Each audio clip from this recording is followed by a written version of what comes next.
కోనసీమ జిల్లా కొత్తపేటలో పర్యావరణ దినోత్సవం సందర్భంగా ఎమ్మెల్యే బండారు సత్యానందరావు మాట్లాడుతూ భగవంతుడు అందించిన ప్రకృతి వనరులైన భూమి, నీరు, గాలి మొదలైనవన్నీ కలుషితం లేకుండా కాపాడుకోవాల్సిన బాధ్యత మన అందరిపై ఉందని అన్నారు. పర్యావరణాన్ని కాపాడుకోపోతే నష్టపోయేది మనమేనని, భవిష్యత్తులో అనారోగ్య ఇబ్బందులు తలెత్తకుండా ఉండాలంటే, ఆరోగ్యకరమైన సమాజం పెంపొందాలంటే గాలి కాలుష్యం లేకుండా, నీటి కాలుష్యం లేకుండా, భూమి వాతావరణం కలుషితం లేకుండా, మన పరిసరాలు కలుషితం కాకుండా చర్యలు తీసుకోవాలన్నారు. ఎమ్మెల్యే బండారు వాడిపాలెం స్వగ్రహం నుంచి కమ్మిరెడ్డిపాలెం వరకు సైకిల్ పై కొత్తపేట బస్టాండ్ సెంటర్ వరకు ర్యాలీ నిర్వహించారు. బండారు మనవడు సత్యం సైతం ఈ ర్యాలీలో పాల్గొనడం ఆకర్షణంగా నిలిచింది. అనంతరం మోడ్రేకూర్చ్ పంచాయతీకి Shri Deepti educational and welfare society ఆధ్వర్యంలో ఓఎన్జీసీ రాజమండ్రి సిఎస్ఆర్ ఫండ్స్ తో అందించిన 2 ఈ-కార్ట్ ఆటోలను అందజేశారు. పర్యావరణాన్ని కాపాడుకోవడం కోసం ఏ విధంగా కృషి చేయాలనేది వారు కూడా సూచించడం జరిగింది.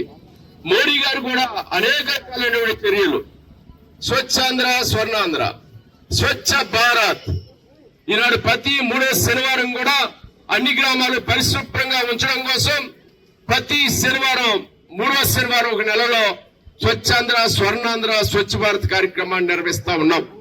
అదేవిధంగా ప్రతి బుధవారం గ్రామాల్లో కార్యక్రమాలు చేయమని అధికారులందరూ పాలు పంచుకొని ఏ గ్రామానికి ఆ గ్రామం అంతా కూడా చెత్త చెదారాలు, డ్రైన్లు లేదా మంచినీటి ఇబ్బంది లేకుండా మంచినీటి వాటర్ నీటిని కూడా పొదుపుగా వాడుకోవడం కానీ, దుర్వినియోగం అవ్వకుండా ఉండడం కానీ, మంచి వాటర్ మంచినీరు దొరికేలా చూసుకోవడం కానీ, ఇలాంటి ఎన్నో రకాలైన చర్యలు తీసుకోవాలి. దానికి తగ్గ మార్పులు, అందుకే ఈవీని ఇప్పుడు ఎలక్ట్రిక్ వెహికల్స్ ప్రమోట్ చేస్తూ ఉన్నారు. ఇప్పుడే మనం 2 ఆటోలు ఓఎన్జీసీ వారి సహకారంతో దీప్తి వారి దీప్తి స్వచ్ఛంద సంస్థ ద్వారా 2 ఆటోలు ఒక్కొక్కటి 2,61,000 చిల్లరి డబ్బులతో 2 ఆటోలు అందించారు.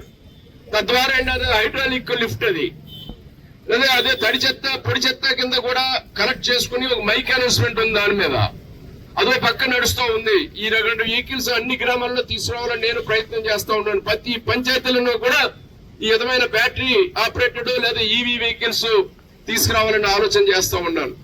ఒక పక్క స్వచ్ఛ రథం మన కార్యక్రమంలో ప్లాస్టిక్ ని, వేస్ట్ వస్తువులన్నింటి కూడా, కాగితాలు కానీ, ప్లాస్టిక్ కానీ, గాజు కానీ, అల్యూమినియం కానీ, ఏ విధమైన చెత్త లేదా వేస్ట్ మెటీరియల్స్ ఉన్నా అవన్నీ కూడా ఒక వ్యాన్ వచ్చి మీ ఊర్లో ప్రొక్యూర్ చేసుకుని దానికి తగ్గట్టుగా ఎంతో కొంత వాల్యూ కట్టి దానికి సంబంధించిన కొన్ని నిత్యావసర సరుకులు మీకు అందించే విధంగా కూడా ప్రతి గ్రామంలో స్వచ్ఛ రథాలు మనం ఏర్పాటు చేసుకుంటా ఉన్నాం.